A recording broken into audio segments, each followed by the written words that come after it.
German Body Composition Program is one of the main programs we're going to do with our clients in our fat loss. Now, this program was put together originally by Charles Poliquin. He used some German research that basically stipulated that high amounts of lactic acid lead to a high amount of growth hormone, which leads to a high amount of fat loss. Now, we know these days that that mechanism is not true, but it certainly doesn't take away from the effectiveness of these programs. These programs work because they're damn hard, is basically the main rule I have, and they apply really good progressive overload. So we've got 5 phases in here that you can take from. Generally, you'll start the client on one. It is rare to take someone through all 5 phases back to back. It can be done, but it's certainly not the most common thing that we see when we're working with people. So phase one, we got, cool. We basically, for each of these programs, we have upper body, lower body superset, where we alternate between those 2 exercises with a fairly short rep range, with a pretty good emphasis on tempo when we're training these clients. And what we try and do with the exercises, and this doesn't happen all the time, so it's very important to be aware of that, we try and obey the law of non-competing demands. So we don't want to have a single body part or muscle being the limiting factor in any one of these lifts. Okay, so front foot elevated split squat, you want 3 sets of 8 to 12, 45-second race, straight into a lat pull down, lat emphasis. So you're trying to really avoid any muscle being the limiting factor. Now, in some situations, the grip could be that if you're really strong in front foot elevated split squats. So holding the dumbbells here or using a barbell is a great way to solve that problem. Okay, and we do the same thing with the next 2 exercises, lower body, upper body, lower body, upper body, and then finish off with 10 to 15 minutes of intervals on the cardio machine, 20 seconds on, 40 seconds off. Day 2, very similar structure.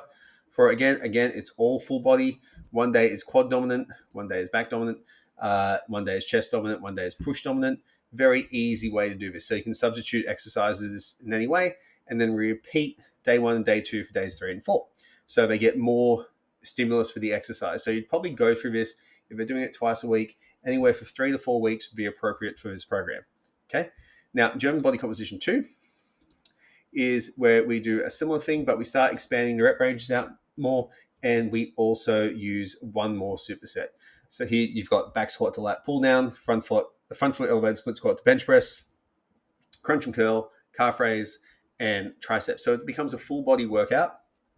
In essence, 2 programs done 2 times per week each. So remaining deadlift and dumbbell row. Now that one, you could argue there's a problem with grip in there. So for that, you could swap it out or with another exercise, such as the dumbbell low incline bench press, or simply use straps. So these are the things with these programs. Like, no program is perfect. They all have little downsides in them. So you can make modifications and tweaks on these based on what's going on. And you can change the exercise selection to suit your clients if the exercise is not suitable for your particular client at one particular time. And that's how you individualize this program. The actual protocol itself works really nicely. Now, if we look at German Body Composition 3, this one is we're increasing the rep spread again to go a little bit lower in the reps to start developing some more maximal strength. So we're using very similar exercises. There is a progression from lat pull down to chin-ups, for example, because we're trying to increase overall demand. Barbell deadlift, barbell push press, that's a bit nasty, 4 sets of 6 to 8.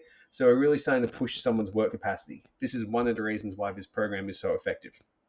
And then again, we repeat that again. So each of these programs, you're looking at running it for 3 to 4 weeks. Now, German Body Composition 4 is where we start getting a little different. Now, this is where most people, if they're working in a commercial facility, don't really do the program as written a lot of the time. And the reason for that is, as you can see, it's quite demanding from an equipment perspective, because you're doing a giant set, so 4 exercises in a row where you're cycling through, and this really gets some people working hard, gets the heart rate going, is really challenging.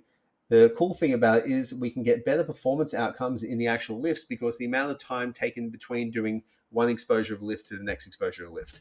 So with the dumbbell low incline bench press, cool, you're going to have at least 4 minutes of rest, or 3 minutes of rest plus the time to actually do the exercise.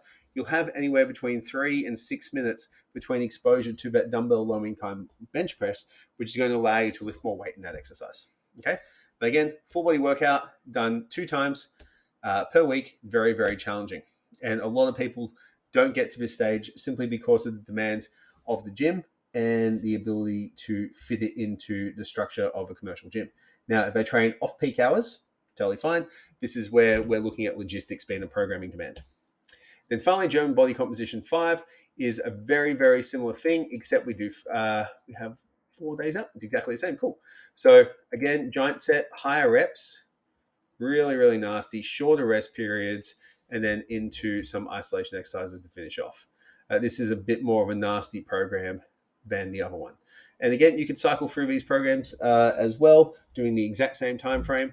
If you take someone from German body composition 1 all the way through to 5, they will certainly make changes in performance and body composition.